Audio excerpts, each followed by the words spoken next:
Terence Crawford against Jaron Ennis, for me, is the best fight in American boxing.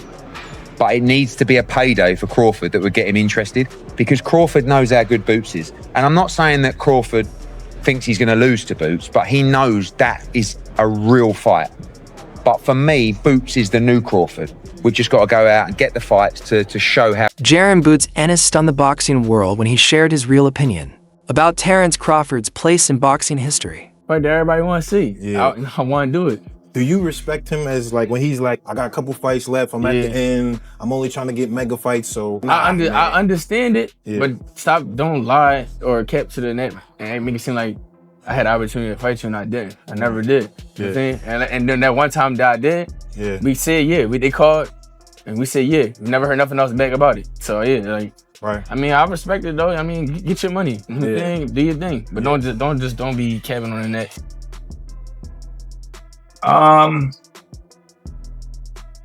That's a good fight. That's definitely up there. It's definitely up there. Probably at middleweight or something.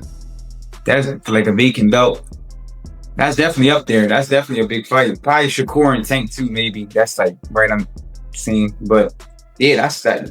You might not be lying. That might be the big. Instead of calling the three-division undisputed champion an all-time great, Ennis admitted he just doesn't see Crawford that way, even after his monumental win over Canelo Alvarez. While most fans and analysts have been praising Crawford as one of the best to ever do it, Ennis said his own favorites are still legends from the past like Roy Jones Jr., Floyd Mayweather, Pernell Whitaker, and Sugar Ray Leonard.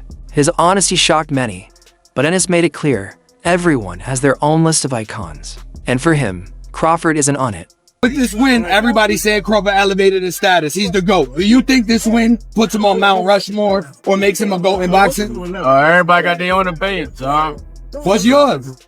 My opinion is I like who I like. You know, I like Roy Jones, Floyd Mayweather, Pernell Whitaker. What do you think? I'm liking Sugar Ray Leonard. I've been watching a little bit of Sugar Ray Leonard. And James Tony. So they my top like guys that I've been watching. You know? The timing of those comments made them even bigger news. Crawford had just made history by defeating Mexican superstar Canelo Alvarez to become the first male fighter ever to win undisputed titles in 3 divisions. Fans had questioned whether he could handle the size difference, but on fight night, the Omaha native proved once again that skill and IQ can overcome power. He outclassed Canelo and added another legendary chapter to his career. Landed at the same time. I looked at him, I told him like, yeah, you felt that. I was just letting him know that it's gonna be a long night. Last 30 seconds of the fight, what was going through your mind then? Close it out, just close it out. If I didn't have that mindset of finishing the fight and making sure that I close it out, then it would have been a draw. Being that I wasn't the champion, I was the challenger, I wanted to make sure that the judges see that I was in control from the beginning to the end. I just knew it was gonna be my day. I came out smiling. I don't never come out smiling. I'm always focused. I was ready for... Still, Ennis says admiration doesn't equal legendary status. The Philadelphia fighter, now unifying the welterweight division, is focused on building his own legacy. Next month, he'll move up to super welterweight to face Portugal's Wiso Lima at the Wells Fargo Center. Ironically, one of Ennis's idols, Roy Jones Jr., openly disagreed with him. When asked who the best fighter in the world is right now, Jones said it's Crawford because of how far he's climbed. He went from 135 to 160, Jones explained. That takes real skill for Jones.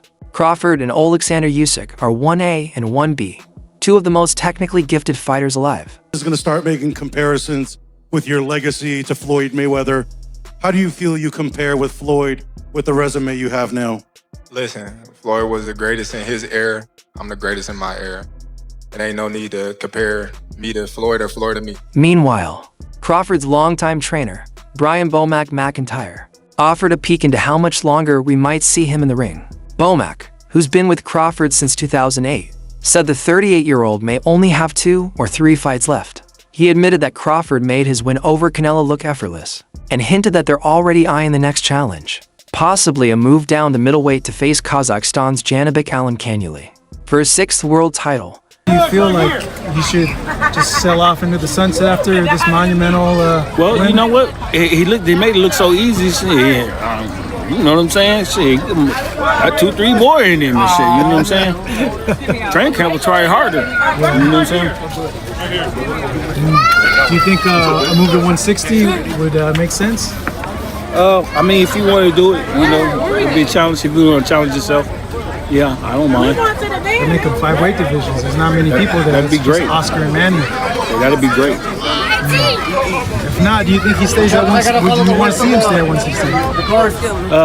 Jessica. I don't know. We'll see.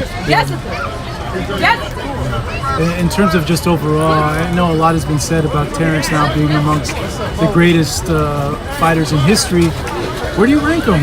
Should we rank him like that? Is it difficult because, you know, eras? I'll say when you say best, name the best fighters ever in the history of boxing, you're gonna have to say Ray Robinson. You're gonna have to say Jack Dempsey.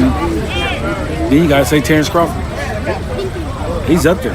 But Crawford's potential opponents don't stop there. The 6'5.5" WBC champion Sebastian Fundora recently called him out, saying he'd welcome Crawford to 154 if that's where he goes next. Fundora admitted he rooted for Canelo in their fight because of the size gap, but said Crawford's intelligence won the day, despite his massive height and reach. Fundora said he'd love to test himself against Crawford's precision and timing, while Crawford celebrates his historic win. So I think he's going back to 160, but Yeah.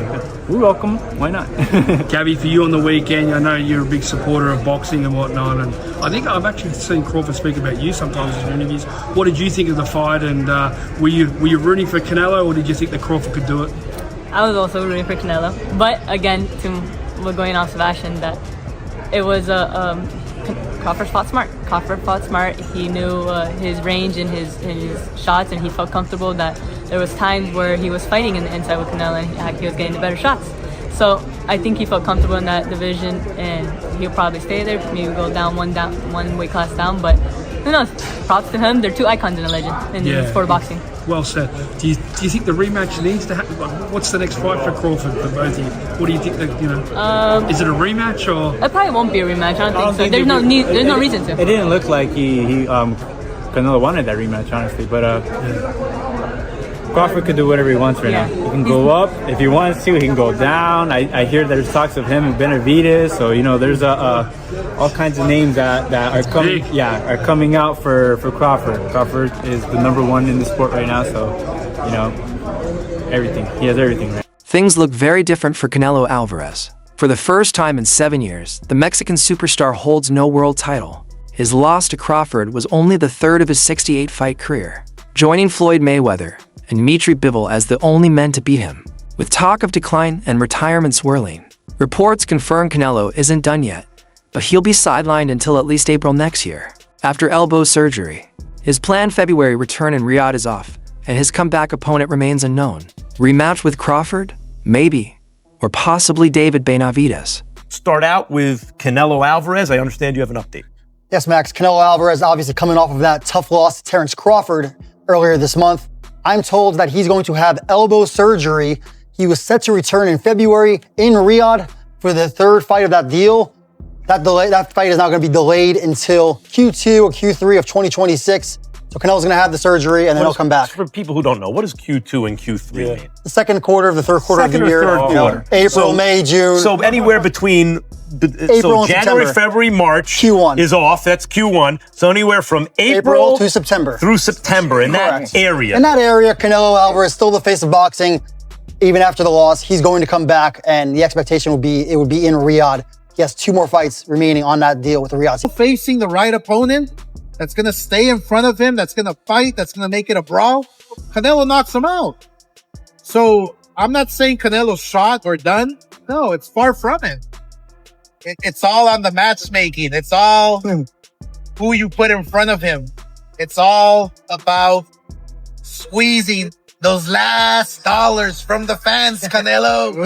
You want to squeeze the fans. What about the Mexican? Boxing legend and promoter Oscar De La Hoya also shared his thoughts. Asked if Canelo's finished, he shot down the idea completely. De La Hoya said Canelo still has the power and skill to knock out aggressive opponents, but warned that at this stage, smart matchmaking will define his future. It's not about whether he can fight. It's about choosing the right fights that fans will still pay to see. And former world champion James Toney added even more heat to the conversation. Known for his blunt takes, Toney boldly predicted that if Canelo ever fights David Benavidez, Benavidez would be the first man to knock Canelo out cold. He'll put him to sleep, Tony declared, sending shockwaves through the boxing community once again.